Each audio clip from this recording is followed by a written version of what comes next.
Hello, welcome to another MarketMuse content strategy webinar in our content strategy webinar series. I'm Jeff Coyle, the co-founder and chief strategy officer of MarketMuse.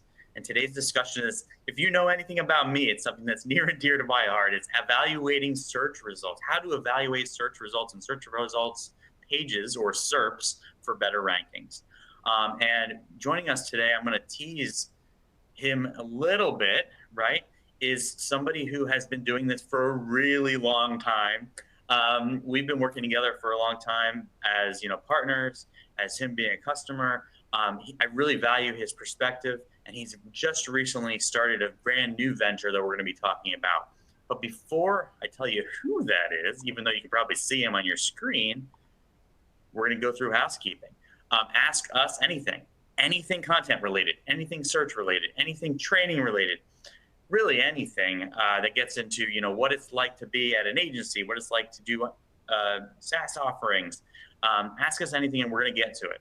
If we don't get to everything while we're in the discussion, I'm going to answer some of them in line. We're going to do that at the end. If I don't get to any of them, we're going to do the rest or whatever's left in an Ask Me Anything session in the Content Strategy Collective Slack community.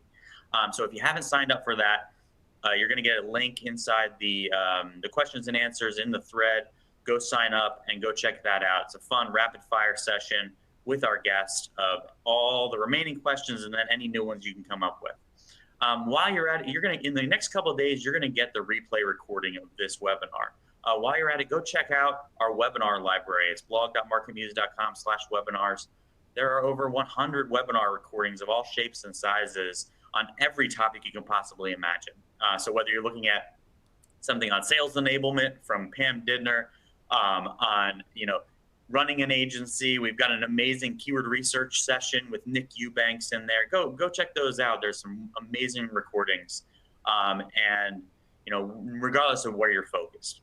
All right, cool. Well, the housekeeping is done. I am happy about that. Now joining us, and I've got a slide for you today. He is the CMO and lead SEO for Brafton, which is a major content marketing agency. He's published on Moz, published on Search Engine Land, many other places. I believe we even have a co-marketing driven article or two on our sites or your sites. He's got more than a decade, 12 years, 13 years of search experience, and he's just a client support superstar. Jeff Baker, thanks for joining us today. Hey, Jeff, it's so nice being with MarketMuse again on one of these. I think the last time we did one was, actually, I checked it out recently. I think it was 5 years ago, when we were talking about how to write content for SEO. So I really appreciate you having me back again. It's nice. Oh, yeah, it's great. And I'm so glad that, we're talking with you right now. And so many people might not know, if they don't follow you on all of your social media, made some changes, launched some new things. Tell us about the new efforts and new endeavor. What's today's mission? How does it differ from maybe your mission for the last few years?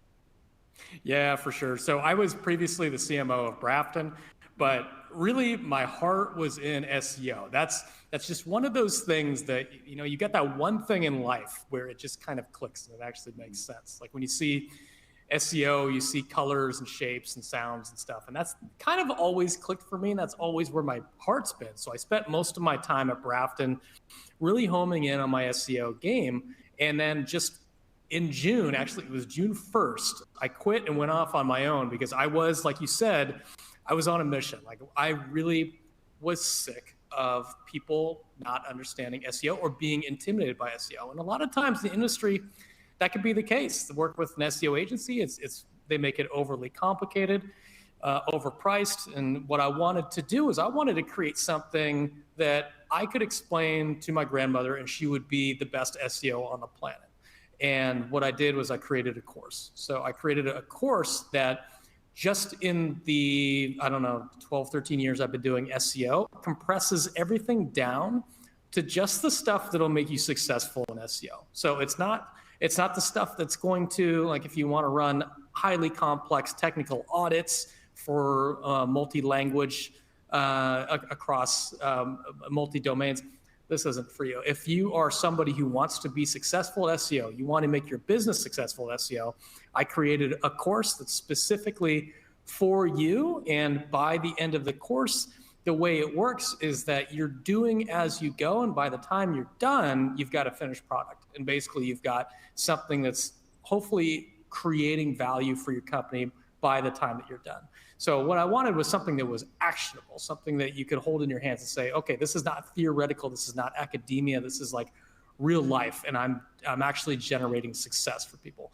So what it is basically just taking SEO out of this black box and making it accessible to people. And that's essentially what I've tried to achieve. And that's what my whole business model now is just teaching SEO. I do very, very little of it. I do a little bit of consulting here and there, but for the most part, I like teaching this stuff. And yeah, so that's how I spent my last 6 months. And it's really, really enriching.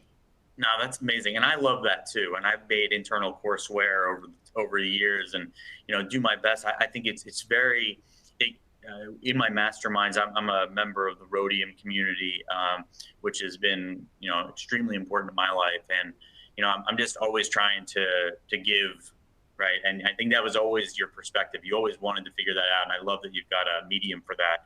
A question that I got actually from Twitter prior to the show starting relates to this. And it's to say, there's a lot of courses out there, Baker. Why you? And this isn't a setup. I'm not trying to sell your course, right? It's really to say, okay, so I'm going to list them off the way that only I can, right? You've got ones that are kind of like cults, right? And it's pay it forward. It's very expensive, false exclusive. You got false exclusives. You've got cults. You got ones that advocate software or services after you get involved. So like basically the person can be talking about, which soda they like. And they're like, oh, and by the way, while you're drinking that soda, you better use this product. Yeah, it has nothing to do with it. So I'm giving 3 examples of kind of courses. And then you've got like kind of the low priced courses, right? You've got ones where it's like a solopreneur who has a great idea. Those to me can be really awesome.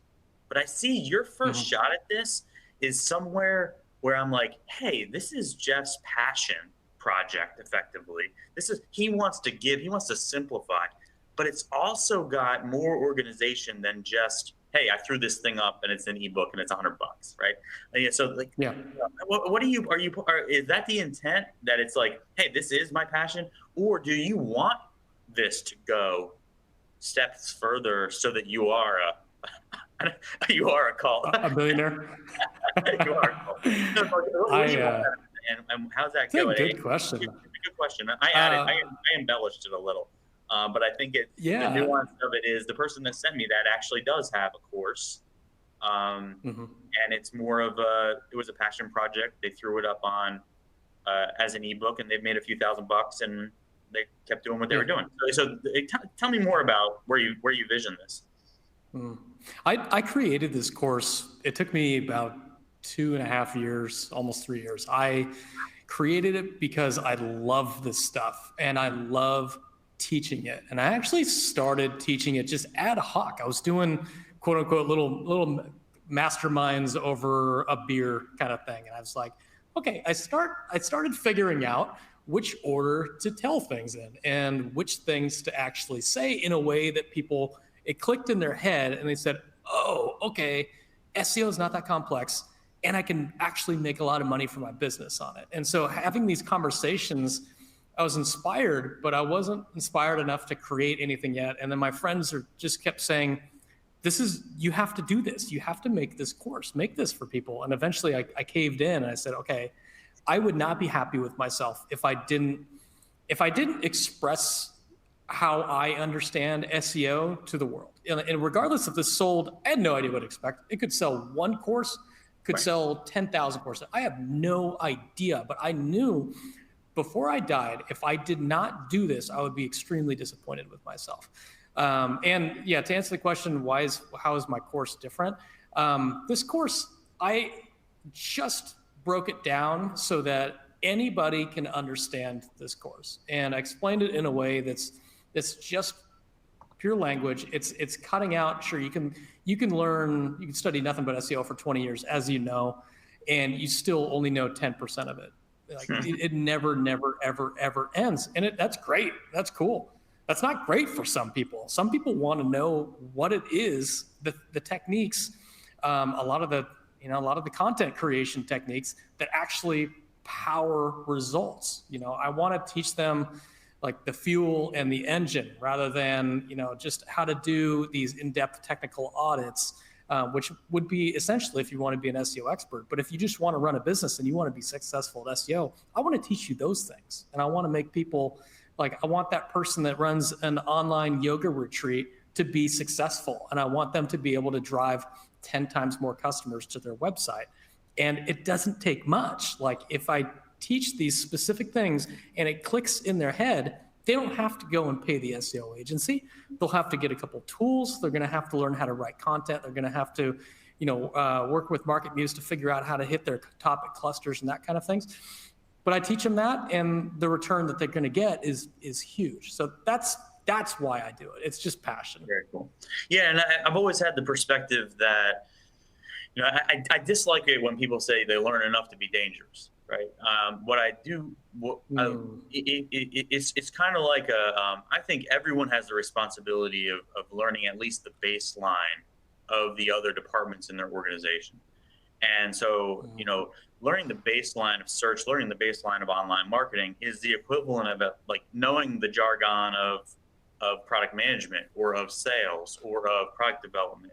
It's to be able to be at least in the discussion and not always, fish out of water. I think that it's a great possibility of building something so that everyone can get to at least the same basic level. And I think that that's what you've accomplished. So I appreciate that. All right, enough about training, unless the questions come in, because a lot of people might, these are all people who have their own training courses and they want to ask those questions. But I want to get into this discussion. Search engine results pages have changed dramatically. The joke about it's not just 10 blue links. Everybody always says that. Now it's like, it hasn't been 10 blue links for a really long time. But let's talk about search engine results pages and analyzing them to make decisions right now. And I'm going to put an asterisk on here, and I never normally mid-show plug, but on Monday night, Tuesday, in most of your accounts, if you have a MarketMuse account, you will then have access to 2 new offerings inside our research solution. One of them is called a search engine results page, or SERP X-ray. So couldn't be more timely of a topic. Good timing. Yeah, good timing. But so for you, how has that changed? What are the things you consider, and this is whether you're a beginner, intermediate, or expert, what are the things you consider most important when you're analyzing a search result today that maybe weren't the case 5 years ago, 2 years ago, last year? When you're going into analyzing a search result, what are the crucial things that, the basic SEO who is using a third-party tool that has 1 through 10 pause, and that's all they're looking at. What's missing from that equation right now? Yeah, I think one of the things that's actually driven us to this point is people for so long leaned so heavily on the technical aspects. Your on-page SEO, using your exact match keyword and title tags, all the basic stuff that you should do. You should have some solid links and do some natural link building. I'll just throw that out there. But really, in today's day and age, you're seeing content get seeded on page 1 where Google thinks it should go based on how well you cover your topic. What's your topic depth? What is your link profile? But after that, everything that happens afterwards is all just machine learning. Basically, they're looking at a number of factors, and it kind of breaks down to just a few. It's engagement and click-through rate. So I'll talk about the first one, click-through rate. So what Google's going to be doing is going to look at what is your click-through rate for your position for that query. And are you within the range of where you should be? So if you're sitting in position 1 and you've got a click-through rate of 10%, position 2 is pulling in 15%, it's going to look at that and go, oh, well, something's off here. This is really simple math. And what we're going to do is we're going to try position 2 now in position 1, see how they do for a little while, and they're going to get a little bit of a test, and the same thing's going to happen for them, right? So the first thing I'm going to look at is title tag clickability. Are you putting out there what people are intending on clicking on, right? So if you look in the top 10 results, and like it hasn't been the top 10 in a while, say it's 7, right? Say it's 7, and 6 out of 7 of them are list blogs, and you wrote a landing page for a product, and you've got a product title tag, guess what? Yeah, you might get seeded in there, but you're gone. You're getting kicked right off page 1. So like you shouldn't write a word until you read through every one of the title tags on page 1 and understand, because that's an accurate reflection of what people are clicking on the most. And it's like a cheat code, right? So it's like they're using this common word all the time. They're using lists. Oh, 90% are using a year in the title tag. If I don't use a year, I'm going to run into problems. Right, so that's kind of that first one is a bit of a no-brainer. And then engagement within the content, right? Do you want me to get into that now? Like, yes, I'm piling on the questions. Don't worry, they're going to come, Jeff. Sure, jump in whenever. Yeah, sure. So you've got a couple other things here that are basically just measuring engagement with the content. One is dwell time. So like a long click would be somebody clicking into your content and staying for a long period of time, and then hopefully not returning to search results. But if they do after a long period of time, as opposed to a short click where they go into a piece of content and then immediately go back to search results. So ideally what you want to do is you want to give them zero reason to go back to search results ever. You want to satisfy them beyond their belief so that they have no inclination to go back into search results and pogo stick, click on another piece of content to weave together a complete picture of what it is that they're looking for. And the way you can do that is a number of different factors. You can have really, really good UX. So that's usually not like a direct ranking factor, but it's indirect in that if somebody goes onto your site, you've got a minuscule font and you can't see it, I'm going right back to search results because my eyes suck. I'm going to grab my glasses in a second here because it's getting late.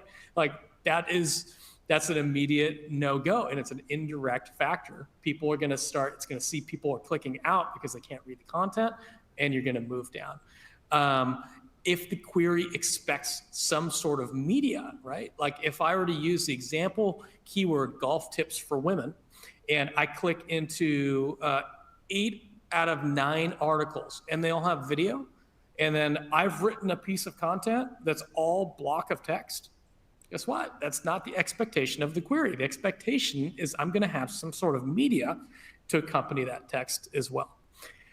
Page speed, obviously, you have to keep it above some seconds. I don't remember what it exactly is, but people attention span, what is it, 1.6, 2.2? I don't know. It sufficiently fast. If it's not sufficiently fast, people will go back to search results and find something that is sufficiently fast. And then you've got your short click and your pogo sticking to your competitor content. Not good. Did I miss anything? Media usage, content depth. Obviously, this plays directly into MarketMuse. MarketMuse, this is kind of like a double whammy. So writing to a sufficient content depth, meaning you cover all of your subtopics very, very succinctly and very, very, succinctly, but you're not becoming overly verbose, but you're doing a good job of covering all the subtopics. We'll send a signal to Google that you've covered this topic cluster very, very well, and it's going to help with that initial seeding.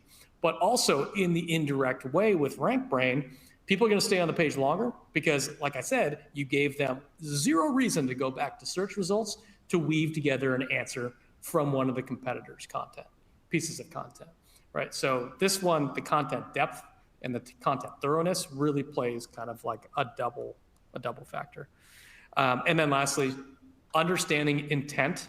Right? This seems like a no-brainer, but it gets missed all the time. People will find a keyword and think, I'm going to sell product with this keyword, but the keyword is a question. It's purely informational intent, right? And you go and create a product page, somebody's going to look for an answer to a question and they find you're trying to sell them golf clubs.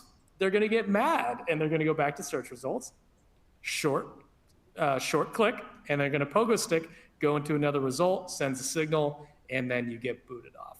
So it's really just like a few factors, I think 6 factors in total. But if you satisfy all of them, what you've really done is you've created a better experience than anybody else for your query.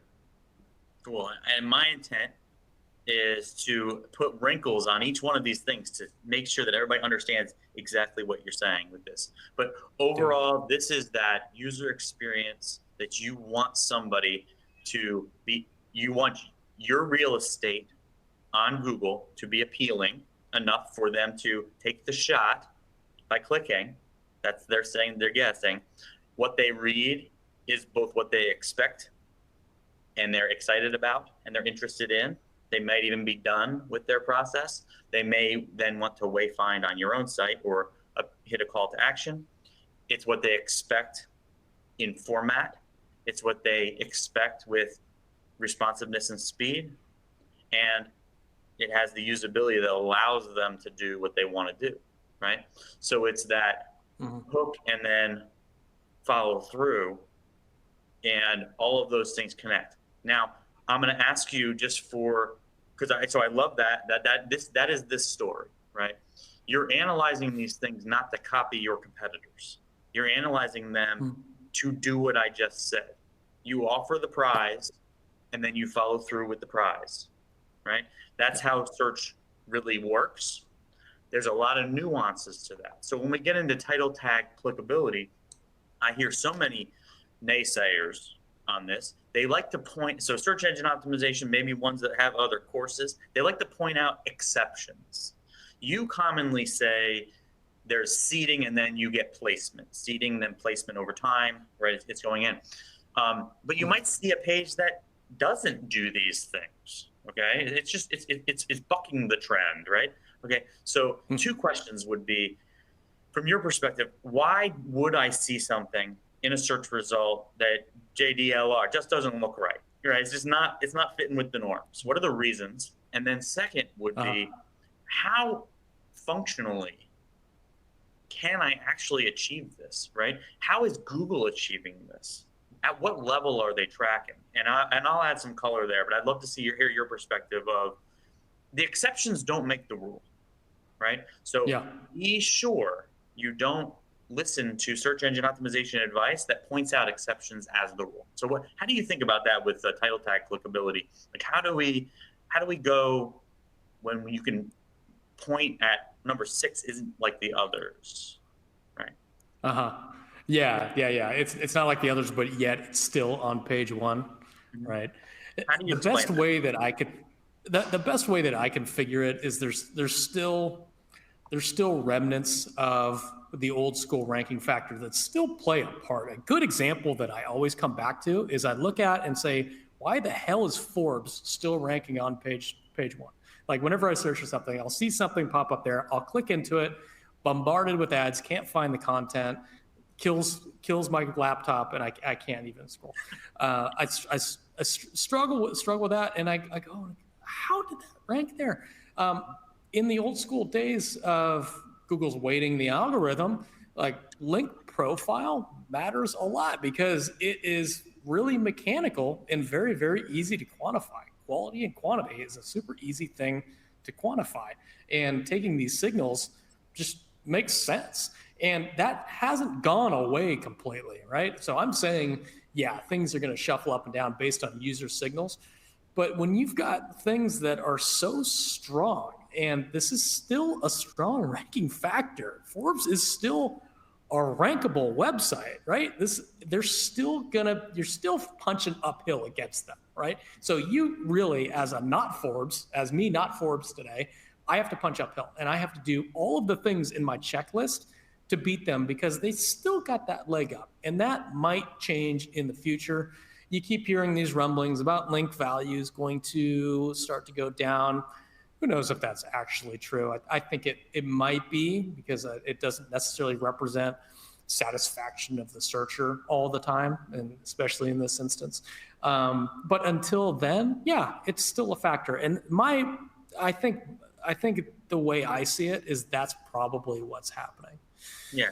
So that was your first question. Yeah, the first question. Yeah, I'll add commentary on that. So yeah, absolutely. Authority, topic-based authority. It's I like to think of this as that might be the iceberg, the top of the iceberg. You know that old imagery where it's the top of the iceberg and then there's stuff below it. The stuff below the water you might not be thinking about. So when you are at a particular level of topic authority, which is topic site or topic site section combination, you are granted the ability potentially to have more freedom in that respect. So you really need to analyze this stuff at the page level, the search result level, but also look at what other breadth and depth of coverage they have, right? You may not ever be able to get there with one page based on who you are. You may need the entire cluster. You may need the entire purchase funnel or research funnel covered. So be thinking about that when you're looking at a SERP. The SERP is one step. You may need to dive in and look at what else they've got that allowed them the ability. They had the invite to the party underneath the water, and so the iceberg could show up. Just be thinking about it from that perspective. Great point. Yeah, and so the next thing is I think the 1-2 punch that we just described is everything. And so now I hear a lot of misinterpretations of the way that Google tracks clicks and the way that Google tracks, like you showed, dwell time or dolphining or pogo sticking. And that's just going in, coming back, going in, coming back. Dolphining. Right? Yeah, dolphining was the original phrase. Yeah, the old man's phrase. But the question I would have would be, that seems real complicated, right? Are they really doing all that? Are they really tracking all those elements? And what other things should we be thinking about that they also are tracking? So what should somebody be thinking about when they go there? Because position 1 on this search result isn't the same as position 1 on that search result. Can they really tell? Yeah. As far as if they're tracking, I think it has to do with search threshold. So I don't think they're going to invest that machine learning into something that's searched 10 times per month. And that's why you see some of these, a lot of people ask me when they've got like a low search volume keyword, how come it's not moving? I'm stuck on page 2. And I'm like, well, I don't think it's collecting enough data on page 1 because it's searched so infrequently. It's searched like 10 times per month, and it's not really spending any energy devoted to looking at that. So in that instance, probably not. But for things that like yoga that gets searched 800,000 times per month, it's probably looking at that a little bit more closely. Did you have something to add to that? No, I just love the way you said that. I've never heard it phrased that way, but it's the answer to that question that I would typically hear is it kind of doesn't matter. They do have the tracking there. Just know it, believe it. If you want to watch me, it'll be you would never put this in your course. I can show you the tracking firing. I can show you they have it by pixel, they have it by real estate, they have SERP features. There are all the tracking. Just believe that it's there, right? Location and everything. But I love your interpretation because it's saying like, yeah, well, if a particular query only has 10 times, or it's the first time it's ever done it, how is it possibly going to learn unless it's part of a pool of related concepts? And then they're doing application to the pool of related concepts, which also does happen. And so be thinking about this page word combination is just one thing. This page will be involved in search results for many things. And then we're going to talk about forecasting later. I already got a few questions about it.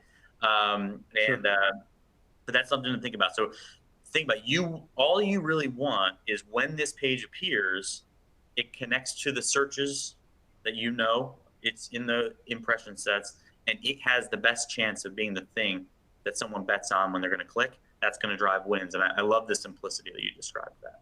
And there's kind of a sanity check behind that too. It's like, look at your result and read through, maybe not read through, but skim through the other results and say, do I deserve to be in position 1? Just experience it. Just experience it like a first-time user. Google the term, find yourself, read through it, and then read through your competitor's content. Say, is this a better experience? Because the data is going to show up. Yeah, Google's tracking that data. And it's just going to be a reflection of how you feel about the content, right? So if you feel like it doesn't belong there, it probably doesn't. You might move down. Nice. And I love your example about intent mismatch on a page, right? Where it was, hey, this is a question. It was, how do I correct a left eye dominant putting stance, right? And then you land on it. It's like, buy this putter. Like, that's not actually what I was asking. I was asking if I should close one eye while I'm putting. By the way, I have to do exactly. that. I have to do that in case you're wondering, because I have eye dominance issues on putting. Hot putting tips by Jeff. Part of the course. Yeah, go check that. So I like that example because you may need a product page for your golf clubs. You also need an answer to this question, and maybe every other question. My old saying is, you don't deserve to be there at the bottom of the funnel unless you're there at the top of the funnel, right? So you're going to have to cover that entire buyer journey to be there for the product. Don't try to smush them together and trick the system, right? Because it's going to lead to pain. The only way you can get away with that is if you are ultra high competition, right? Ultra high authority. And those people are just doing that because they can get away with it. It's a great example of what you said in your last comment about Forbes, right? Or about, like, you see that, and then you see people try to emulate them. Like emulating Forms, emulating Healthline, emulating Amazon. By the way, don't do that. I mean, that's the quickest way to destroy your company because they're doing things that you're not allowed to do, right? It's not that they're black hat, all of them. It's not that they're gray hat. It's not that they're not. It's just, it's not best practice for what you will have to do to be successful. That's key. Yeah, that's really well put. You said that well. Yeah. I love what you said about having the top of the funnel and the bottom of the funnel covered.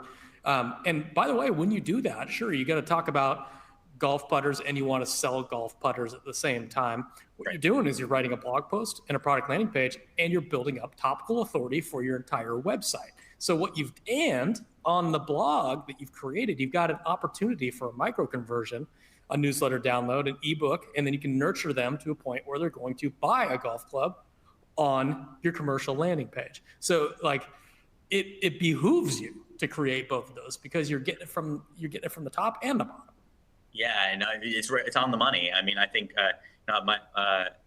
Ashley Gattuso's quote, who's a peer of mine, a friend of mine, she says, it's content please, don't content tease, right? You got to give them what they actually expect. And that's going to build the trust so that they will click on that CTA, so that they will build and get down further in that funnel. Don't try to, trick Google into a bait and switch on your page.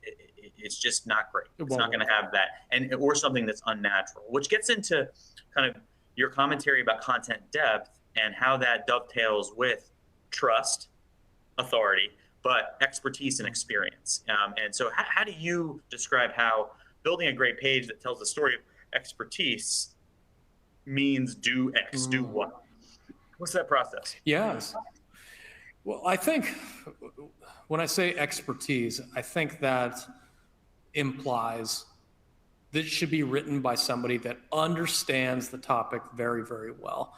And they're not going to scrape the web and take notes, kind of like I did in high school when I was writing a book report, right? Trying to find little and then changing around my own words. It's figured that out, right? So it's trying to find people that have firsthand experience with original thought. I think the expertise is original thought, original turns of phrase, and it can pick up on that, right? So when we talk about content depth, we're talking about two things. One is taking your own perspective and your own experience with this and explaining it in a way that somebody's going to understand, whilst covering all of the subtopics somebody would expect when they search for something, right? So if I was trying to rank for baseball, which I would never do, I would go through the top results and I'd say, okay, I'm going to try to figure out what are all the main things that everybody needs to know about, topics A through Z. I'm going to say, all right, I need to talk about the rules. I need to talk about different teams. I need to talk about history. I need to talk about in popular culture, all that kind of stuff. And therefore, what I'd have is a blueprint on everything that people expect to be written about. And then what I do is I'd use my expertise to cover every one of those topics. Everything that I know about that, I'm going to write about it. And if there's something that is somebody else's idea, I'm going to cite that idea, right? So that's my idea of creating something just kind of out of your own brain and pulling in that expertise, which kind of rules out ChatGPT, doesn't it? Hey, you're not Cliff, so don't write Cliff's notes. That's my because guess what? The companies who are writing Cliff's Notes versions of concepts aren't going to have longevity. They're going to have a look at me, I'm winning. But without that power, you aren't that expert, right? Without that unique differentiated value. That's why I love you're showing a MarketMuse. But when you show a MarketMuse screenshot on your slides, it stays on the screen for a really long time. See? But no, it tells the story of like if you weren't the expert on eczema diets, as is in your example, you would have no idea the difference between dyshydrotic eczema and why fatty fish would be involved in that. Okay, I'm not an expert. I have no idea why those things are, nor what that word means. I always use the example because I have 2 Boston Terriers. Like if you were writing an article and you're a, you have no idea what you're doing, right? You would not understand breathing problems. You wouldn't know the word brachycephalic, you would not know about, certain issues that they have with their health. You can't go write that article, okay? Even if you skim and write, you're not going to provide that level of differentiated value. Same thing here, unless you don't, and the fact that you have eczema isn't enough to make you the expert, because what else do you need? You need a site that's telling the story that you are that expert. So I love the 1-2 punch that you're talking about, where you're writing a comprehensive article that's presenting a point of view and differentiated value, but it's within a site that exhibits that expertise, allows you to be successful. You're not just long tailing. And the question I'll ask before we get into some of the listener questions, by the way, thank you for sending them. I've got my phone blowing up on Twitter. I've got good ones coming in. I'm going to get to them all, trust me.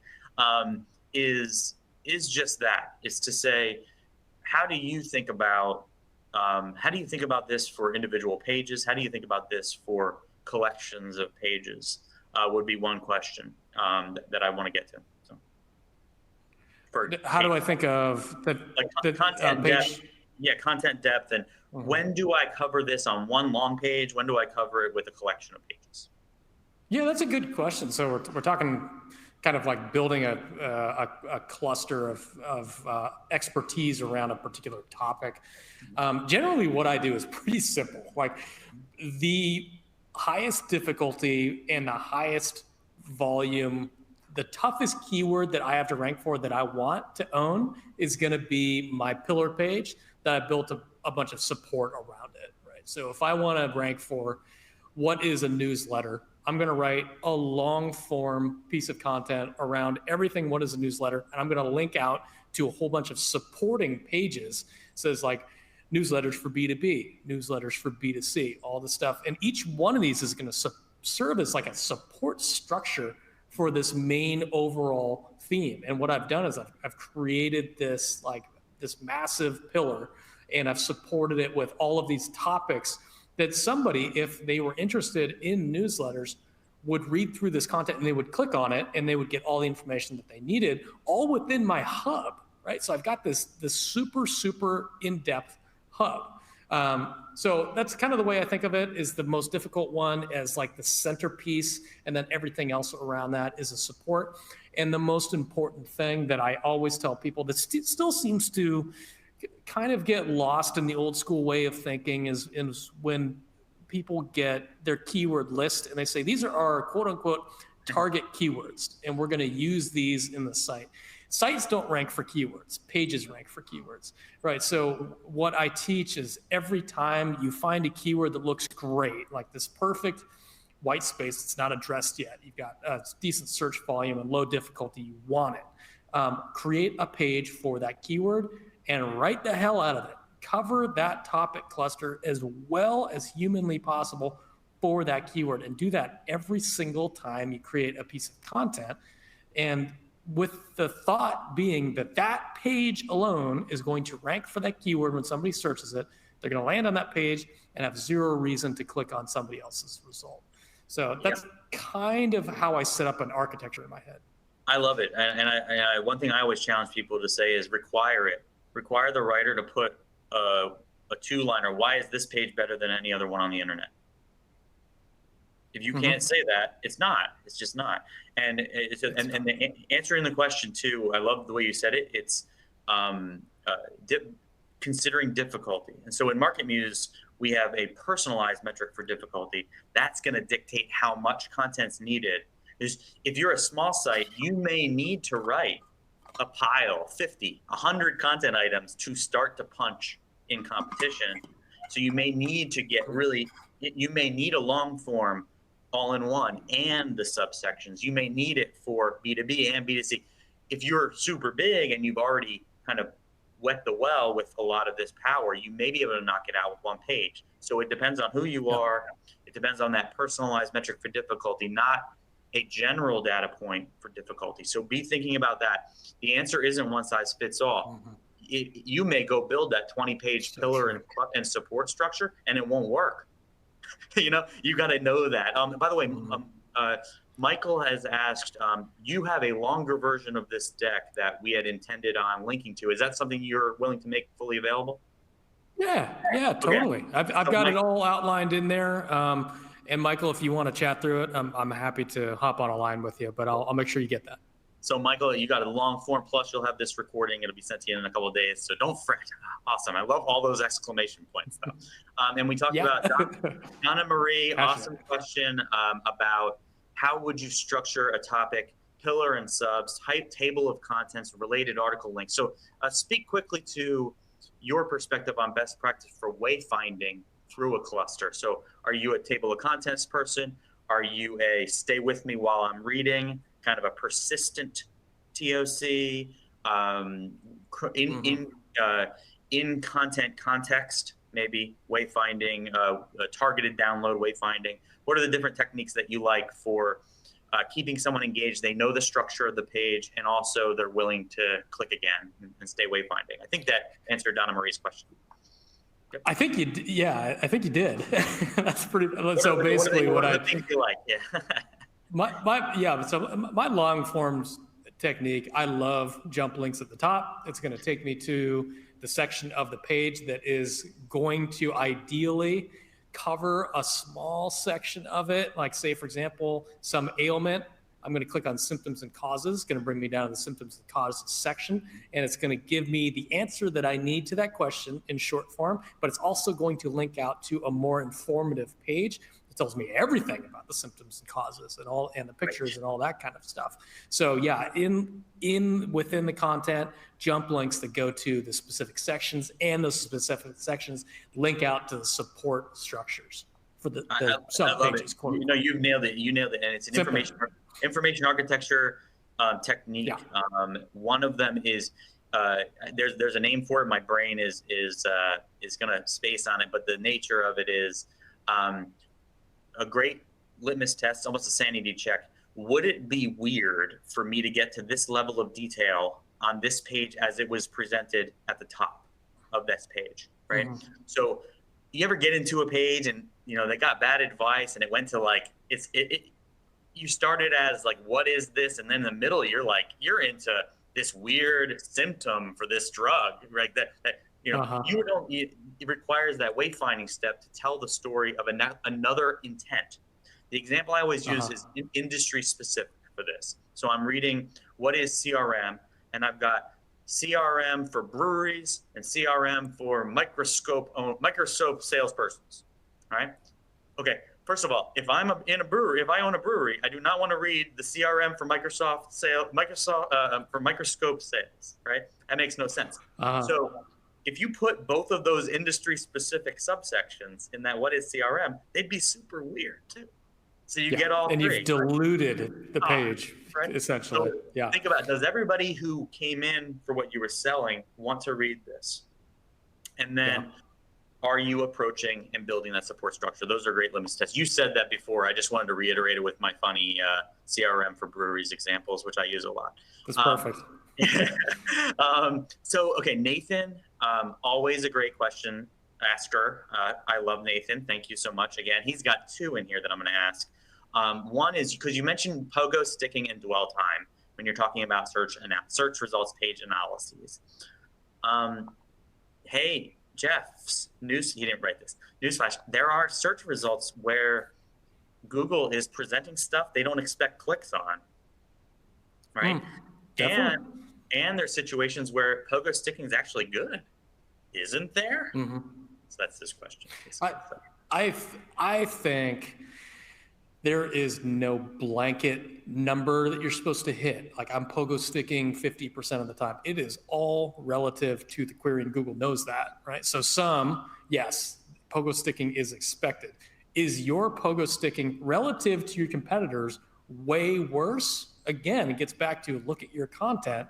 Or do you deserve to be where you are compared to your competitors? Because everything is, it's not, position one, you need to hit 31.5% click-through rate, or else you're going to move down. It completely depends on the query. And sometimes when you've got featured snippets and things like that, you're going to get 0.2 clicks per search. So something searched 1,000 times actually gets 200 clicks. Google understands that. So just think of it as relative to your competitors, right? So are you doing better or worse relative to your competitors? Position one, a good click-through rate could be 3%. We don't necessarily know. Actually, Advanced Web Rankings click-through rate study actually has a really good feature now where you can select everything that shows up in the SERPs, and it'll tell you the standard click-through rate for any specific SERP, depending on what's in there.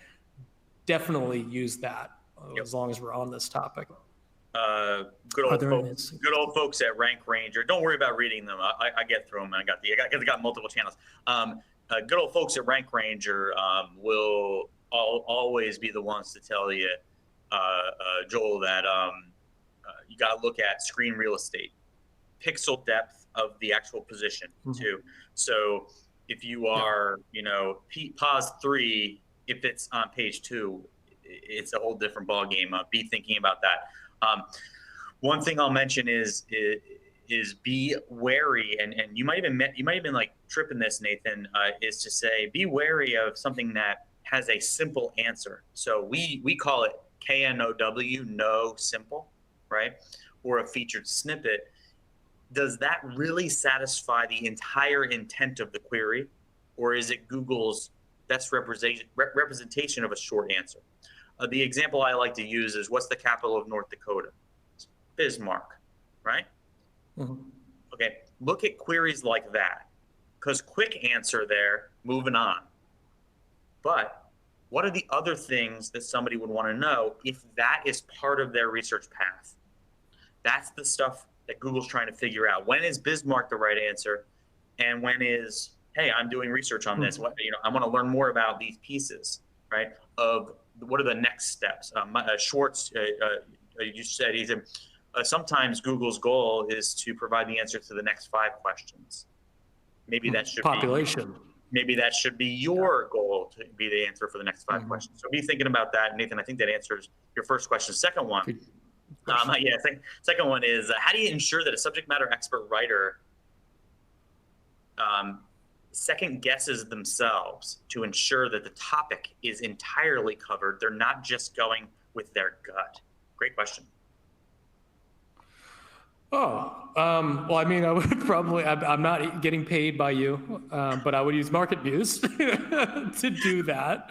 I mean, theoretically, you could do that manually. You could scrape the web and make a note of all the topics that should be covered for any particular query. That'll take you a lifetime, and it'll be terrible, terrible work that you would hate. Or you could use MarketMuse, and it'll tell you, and it'll weight the topics according to how important they should be covered and which ones should be covered, and it'll give you a topic score. Again, I'm not getting paid. Jeff, you can confirm this, but that's what I do. That was two coins worth. Let me put it in the slot here. All right, go. I just got it. Popped out in Barcelona. Thank you. Okay, cool. Yeah, you said it was late. I forgot to mention for everybody that's listening that Jeff is in Barcelona, one of my favorite cities. But before we go on, I want to get to some more questions, by the way, and these are really, really awesome. One of them is really specific, and there's a great answer to it. So Malik, hang on for a second. We'll get to it.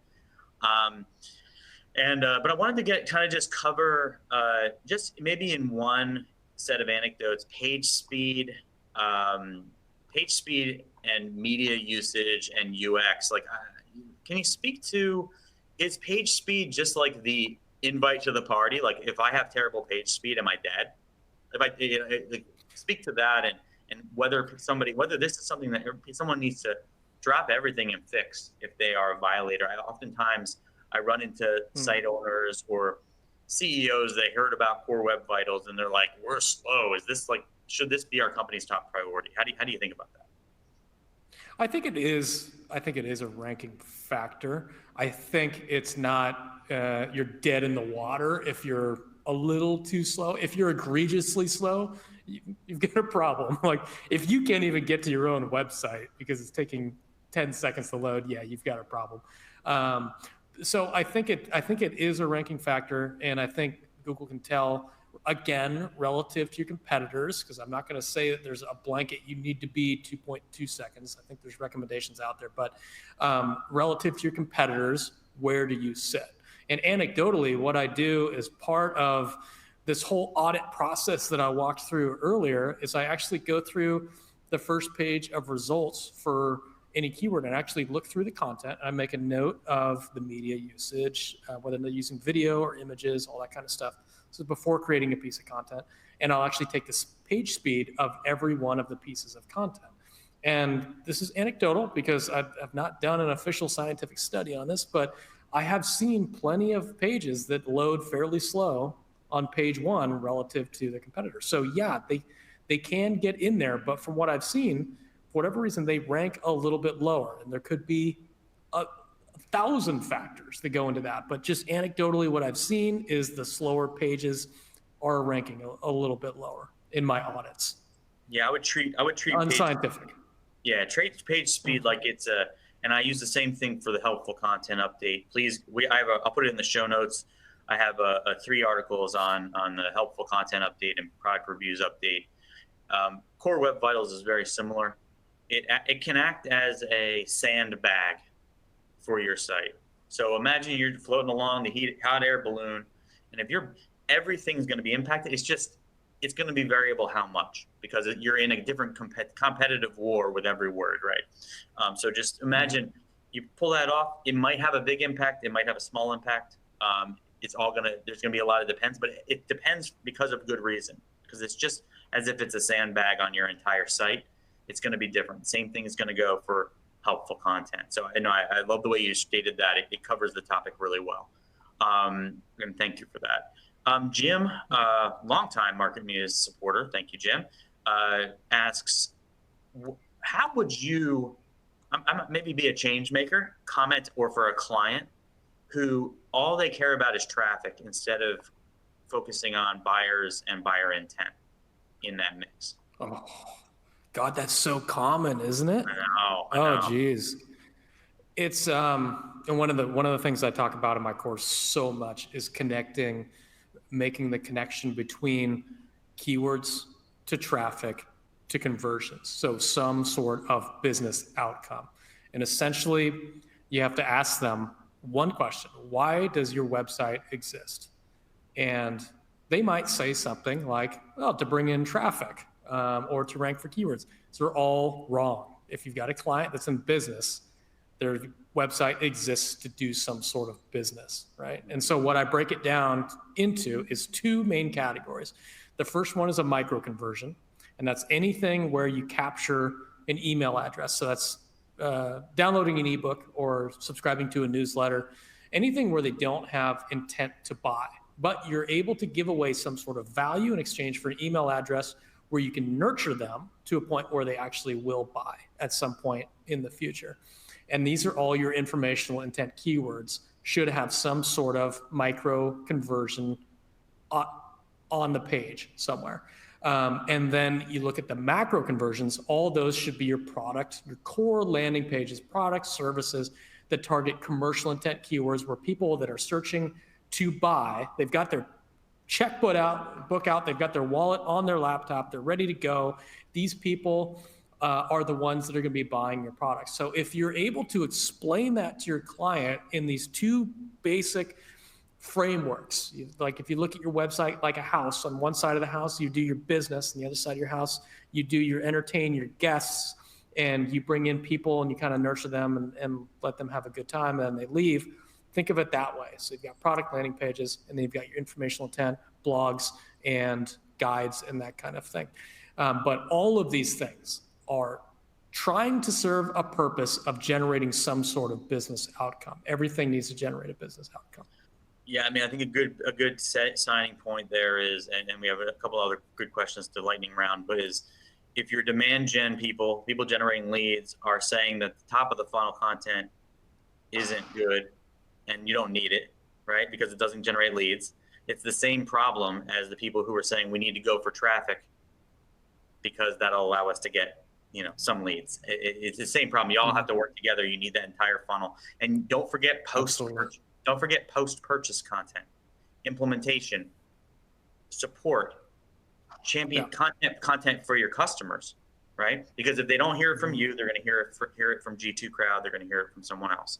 Another great question, about forecasting. Often search volume is used in forecasting only. What are the pitfalls in that, and what are some ways to get around that? Oh, sorry. Say the question again. Sometimes people are doing forecasting only with keyword search volume. Oh yeah. Oh boy. You want me to do this one, or I know this is your baby. We're going to get into it in the AMA, so we'll tease that. Hey, you're right. Let's just pause on that. If your team or let's not step on it just yet, because we won't step on that. We got to unpack a lot. I got two rapid fire ones though. Infinite scroll. Yeah. How do you think about infinite scroll with search results analysis? I don't think a whole lot about it. To be honest with you, I'm not worried about it. I don't think it changes a whole lot, to be honest with you. I mean, once you start looking at click-through rates down around position 8, 9, 10, and then getting on to the old page 2, you're sitting around 1 or 2% with an infinite scroll. Okay, that changes from 1 to 2% to 3%. I need to be in the top 3 or I'm failing. Like I'm top 3, top 5, or I'm failing. So I don't even think about where it starts to infinite scroll.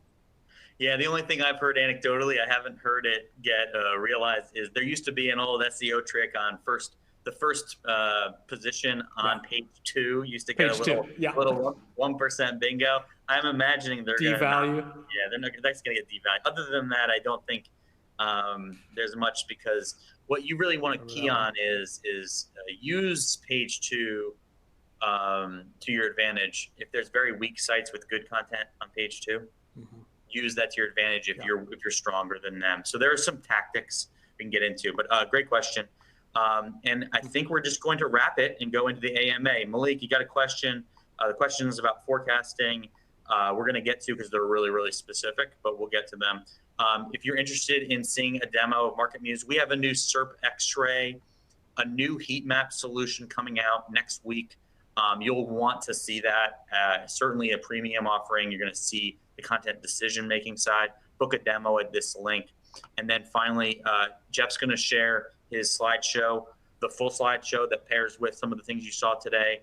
But he's offering, use MarketMuse as your coupon code, BakerSEO/SEO. It's a steal. Share it with buy one for your team members that could use the level up. Get into this. It's going to really bring you from 0 to 1 or 1 to 10, depending on, as far as you want to get out of this. It's a really, really innovative solution. And Jeff, thank you for joining us. If anyone wants to get in touch with you, how can they do that? Other than jumping in the AMA and private? Yes. Yeah, for sure. You can reach me at hello@bakerseo.com. You can get me on Twitter at @BakeSquares, or on LinkedIn. I'm on all the major channels, but easiest, just email me. Shoot me a note, hello@bakerseo.com. I'll get back to you within 24 hours. Chat with me about anything SEO. I love it. Even if you're not a paying customer, I really don't care. That's awesome. The link to the AMA, link to the Slack channel is in the Q&A. If you can't find it, it's on there, or you can just search for Content Strategy Collective Slack channel. I'm Jeffrey Coyle at Jeffrey_Coyle on Twitter, or LinkedIn, or Jeff@marketmuse.com. I'd give you my cell phone if I thought you wouldn't spam me. Okay, thanks again, Jeff. I'll talk to you soon, and let's hop over into the Slack channel. Thanks. Appreciate it, Jeff. See you, everybody.